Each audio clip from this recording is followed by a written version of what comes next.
আসসালামু আলাইকুম, সবাই কেমন আছেন? আশা করি ভালো আছেন। আমিও ভালো আছি। আজকে আমার সিম্পল রান্না শেয়ার করতেছি আপনাদের সাথে। এখানে পেঁয়াজ, রসুন, একটা তেজপাতা, একটা এলাচি দিছি। পেঁয়াজটা একটু ভাজা ভাজা করতেছি।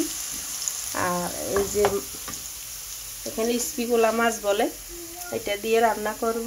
এই যে ভাত, তারপরে আমি এই যে কাঁচামরিচ কেটে রেখে দিলাম। এই যে এটা টমেটো, আলু দিব সাথে। তো দেখতে থাকেন। এই যে এখানে হলুদের গুঁড়া 1 চামচ, মরিচের গুঁড়া 1 চামচ, জিরার গুঁড়া 1/2 চামচ আর স্বাদ মতো লবণ। আমি এগুলো এখন এই যে আমার পেঁয়াজ ভাজা হয়ে গেছে, এখানে দিয়ে দিব।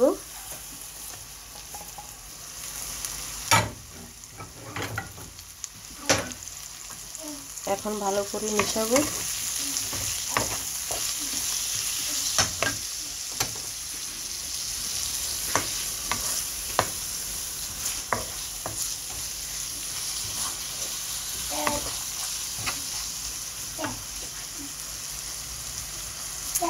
এগুলোর সাথে আমি আলু একসাথে দিয়ে দিব, একসাথে মিশে কষাবো।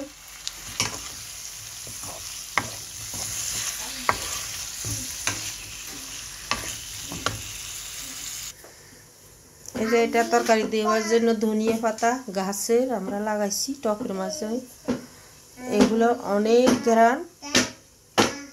আর এই যে ক্যাপসিকাম কাটা রাখছি, ক্যাপসিকাম দিব, দেখা যাক। এই যে আমি মাছটা দিয়ে দিছি কষানোর জন্য। এখন আমার কষানি হয়ে গেছে। এরপর যে আমি এখন গরম পানি অ্যাড করব।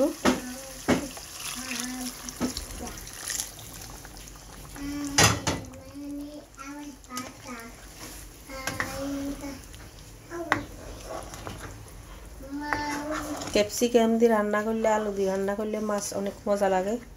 একটু পেঁয়াজ, মরিচ, আদা, রসুন এগুলো ভালো করে দিতে হয় মশলা।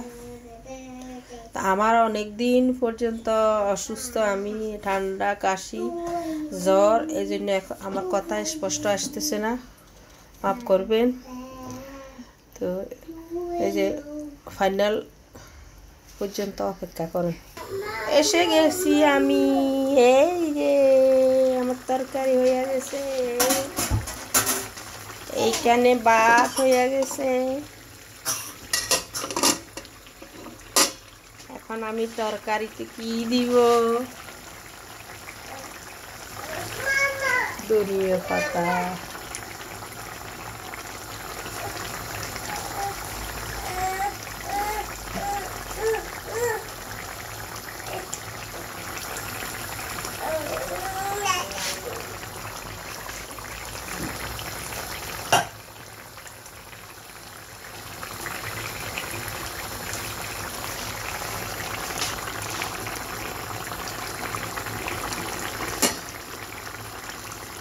লবণ দেখলাম পারফেক্ট হয়েছে।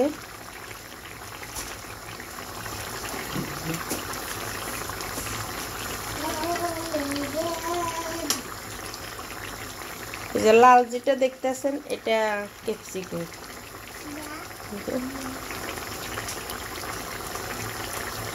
ক্যাপসিকাম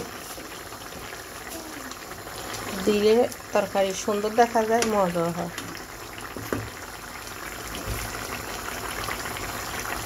কেমন হয়েছে আমার তরকারি কমেন্ট করে বলবেন। এভাবে রান্না করে খেয়ে দেখবেন, অনেক মজা লাগবে। আমি ঝোল করলে এভাবে রান্না করি, আর দই পেঁয়াজু করলে তো দই পেঁয়াজ, শুধু পেঁয়াজ, পানি ছাড়া। তো দেখতে অনেক সুন্দর হয়েছে, খাইতে অনেক ভালো লাগবে। তো সবাই ভালো থাকবেন, আমার ভিডিওটা দেখবেন, শেয়ার করে দিবেন, ফলো করবেন, কমেন্ট করে জানাবেন। সবাইকে সালাম দিলাম, আসসালামু আলাইকুম। সবাই ভালো থাকেন, আমার জন্য দোয়া করেন। আমি একটু অসুস্থ, আল্লাহর রহমতে মাঝে মধ্যে আমি ভিডিও দেওয়ার চেষ্টা করব, কিন্তু শরীর ভালো থাকে না, এই জন্য ভিডিও করতে পারি না। ওই যে আমার নাতিনেরা চিলেচিলি করতেছে দুজনে, ওরা দুজন বোন।